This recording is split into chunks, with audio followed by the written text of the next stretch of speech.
सौरी से मिलने के बाद माता सौरी को नवधा भक्ति का उपदेश दे करके प्रभु श्री राम आगे बढ़े। सौरी के बताए अनुसार आगे गए तो कहाँ गए? आगे चले बहुरी रघुराया ऋष मुख पर पत्नी राया। आगे चले बहुरी रघुराया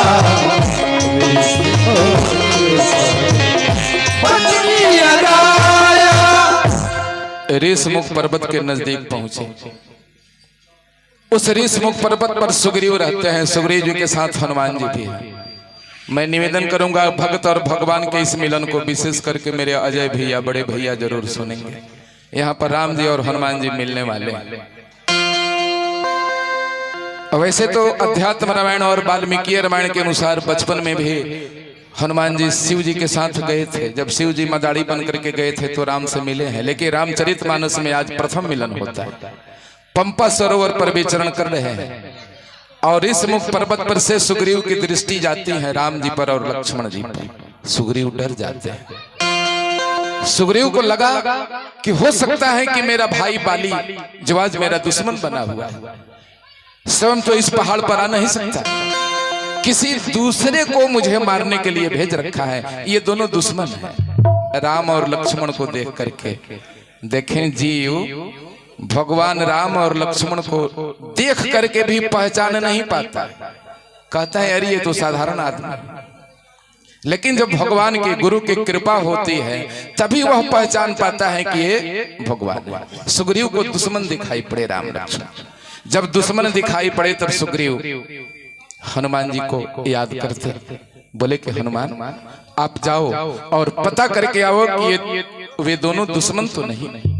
यदि दुश्मन हुए तो वहीं से इशारा कर देना, मैं इस पहाड़ को छोड़ करके भाग जाऊंगा।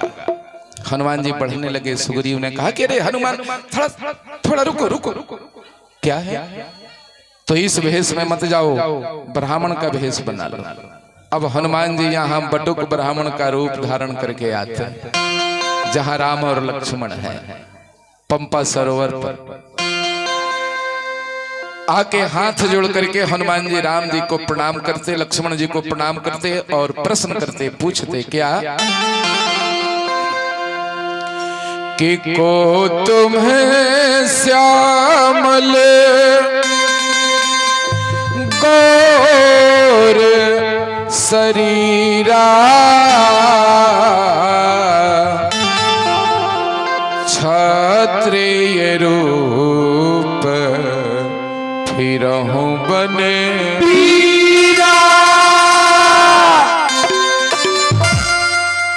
प्रणाम करते हैं और पूछते हैं कि को तुम श्यामल गौर शरीरा क्षत्रिय रूप फिरहूं बन वीरा, कि आप एक सांवले शरीर वाले एक गोरे शरीर वाले कौन है जो क्षत्रिय रूप में भ्रमण कर रहे हैं?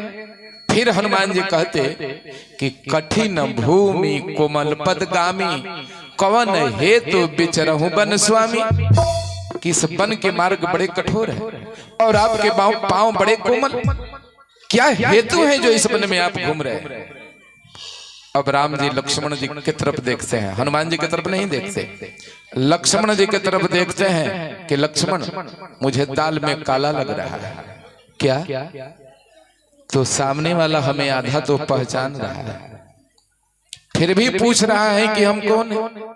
हमें दाल में इसलिए काला लग रहा है कि सामने वाला ब्राह्मण दिखाई पड़ रहा है और हमें बोल रहा है कि क्षत्रिय रूप फिरहूं बन वीरा। हनुमान जी ने कहा था और सामने वाला प्रणाम कर रहा है।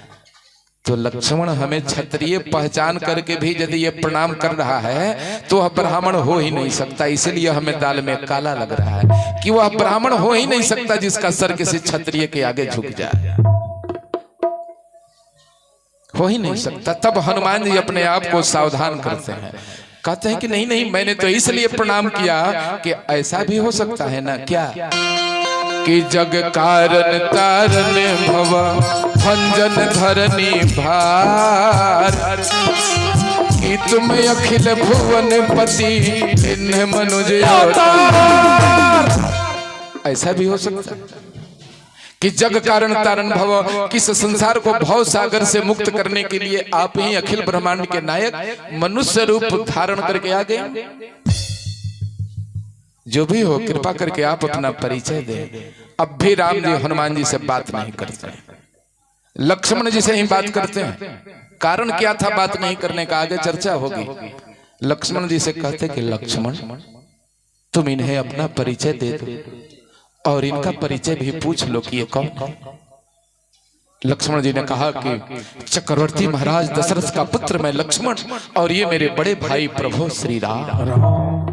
राम राम।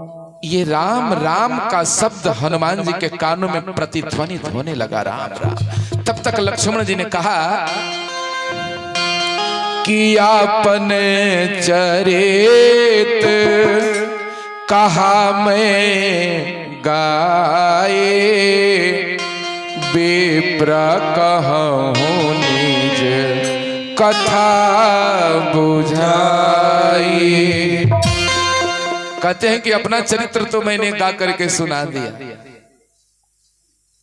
आप बताएं कि आप कौन हैं। अब यहाँ विचार करें, राम को राम नहीं मानने वाले, लक्ष्मण को लक्ष्मण नहीं मानने वाले। यहाँ लक्ष्मण जी कहते हैं कि आपन चरित्र कहा मैं गाई। गाता कौन है? जो प्रसन्न हो वही ना गाएगा, जो दुख में हो वह गाएगा कि रोएगा? जो दुख में हो वह रोएगा। दुख में भी गाना किसका काम है? जानकी जी का हरण होगा तो इन्हें रोना चाहिए, जबकि लक्ष्मण जी कहते हैं कि अपन चरित्र कहा मैं गाई। तो दो कारण हैं इसके गाने का। क्या? एक तो ये कारण है कि संपतौ च विपतौ च महता में एक रूपता, कि संपत्ति में और विपत्ति में भी महान लोग एक जैसे ही रहते हैं। और दूसरा कारण सीता जी का हरण हुआ ही नहीं था। दूसरा कारण एक घटना घटी पंचवटी में। एकांत में प्रभु श्री राम ने जानकी जी से कहा कि सीते कि तुम पावक मह कराहो निवासा, जब लगे कराम निशाचर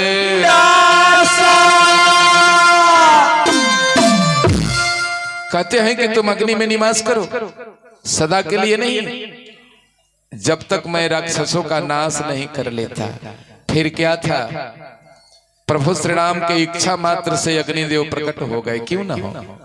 पंडित जी मंत्र पढ़ते हैं न कि मुखाद अग्नि रजायत है, कि उनके मुंह से ही अग्नि की उत्पत्ति हुई। अग्निदेव प्रकट हो गए।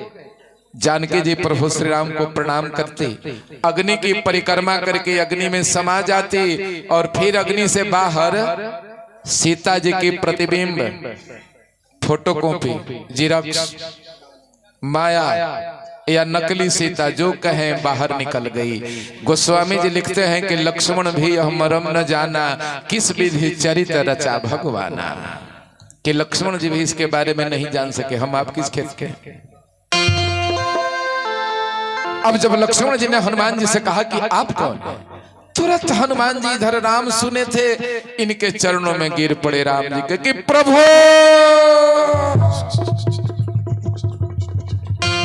रोने लगे हनुमान जी, बोले कि प्रभु मोरे न्याऊ मैं पूछा साई, पर तुम पूछा ही कस नर की नाई। तो माया बस फिरहूं भुलाना, ताते मैं नहीं प्रभु पहचाना, कि प्रभु मैं आपके माया में पड़ करके आपको नहीं पहचान सकता। आप तो मायापति हैं, मैंने तो आपके माया के बसीभूत होकर के नहीं पहचान सका कि आप कौन हैं। लेकिन प्रभु आप तो अंतर्यामी हैं, क्या आपने भी मुझे नहीं पहचाना कि मैं कौन हूं? आपने मुझसे क्यों पूछा कि मैं कौन हूं? हनुमान जी पूछ पड़े।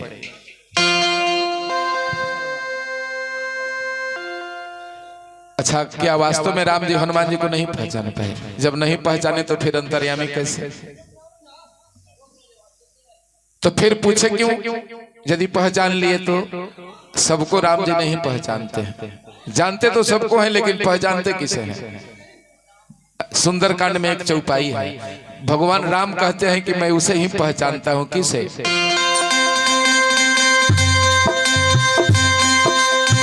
निर्मल मन जन सो मोहि पावा, कहते हैं निर्मल मन जन सो मोहि पावा,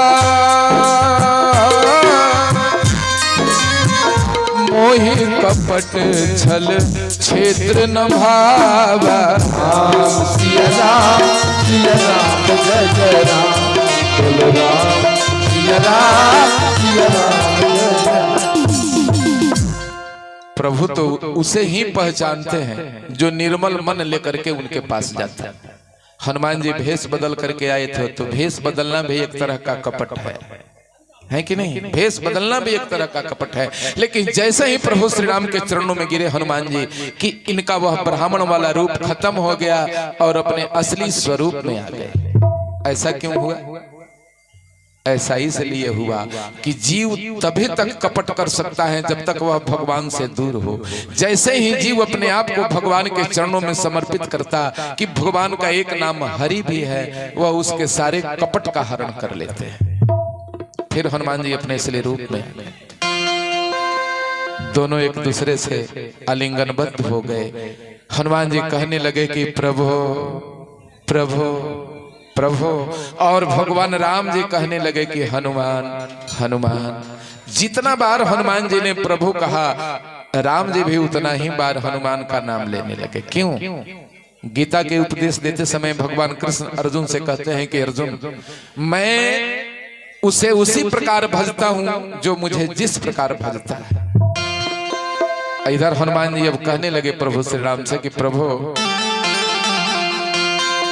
जीना तेरे गले में, मरना तेरी गले में, जीना तेरी गली में, मरना तेरी गली में, जीना तेरी गली में, मरना तेरी गली में। नाथ तो सहारा नैया लगे किनारा, नाथ तो सहारा नैया लगे किनारा, नाथ तो सहारा नैया रहे भली में। जीना जीना जीना तेरे गले में, मरना तेरे गले में, जीना तेरे गले में, मरना तेरी गली में। आए जगकर्ता परिवार श्री भूषण पांडेय जी के तरफ से 500 रुपये की भेंट राशि हनुमान जी के चरण में आई। हनुमान जी की कृपा बरसती रहे मंडल की तरफ से, बहुत बहुत धन्यवाद। और उस बालक को भी ढेरों आशीर्वाद जिसका विवाह हो रहा है। दाम्पत्य जीवन के लिए, सुखी दाम्पत्य एवं दीर्घकालीन दाम्पत्य जीवन हेतु हनुमान जी से कामना। अब राम जी हनुमान जी से पूछते हैं कि हनुमान, तुम यहाँ क्या कर रहे हो? अब हनुमान जी को याद आया कि सुग्रीव ने कहा है कि यदि वे दोनों दुश्मन हुए तो वहीं से इशारा कर देना, मैं इस पहाड़ को छोड़ करके भाग जाऊंगा। अब इशारा करना था।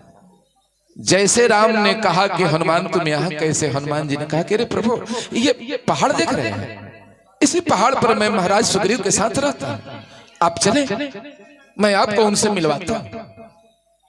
राम जी ने कहा हनुमान, लेकिन इतनी ऊंचाई पर हम जाएंगे कैसे? इतनी ऊंचाई पर हम जाएंगे कैसे? तुरंत हनुमान जी ने बोला, कहा कि प्रभु आप चिंता न करें। और हनुमान जी एक बार बोले,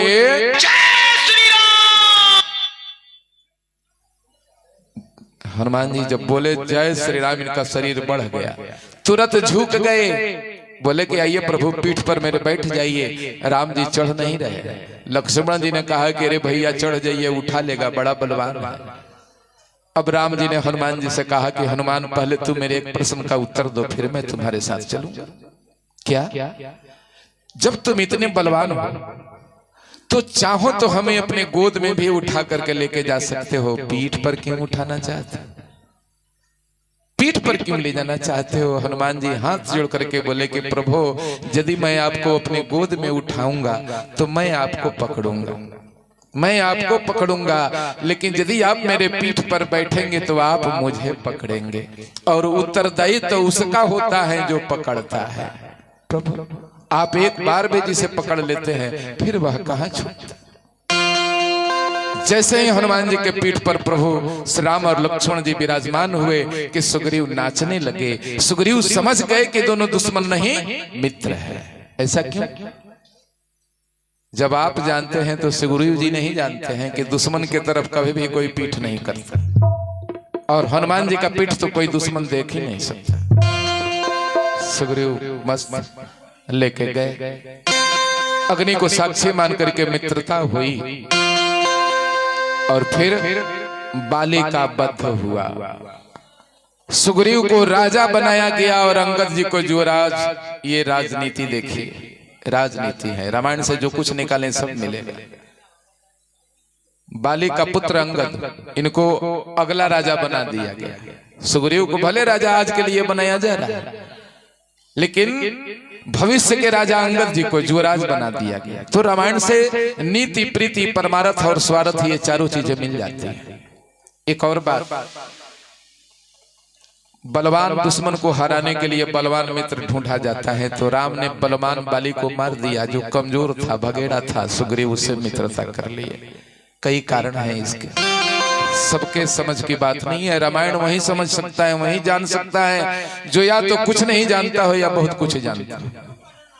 आए फिर कुछ दिनों के बाद वर्षा विगत शरद ऋतु आई। अब प्रभु श्री राम की सहायता के लिए सुग्रीव की सेना 10 दिशा में जाने लगी।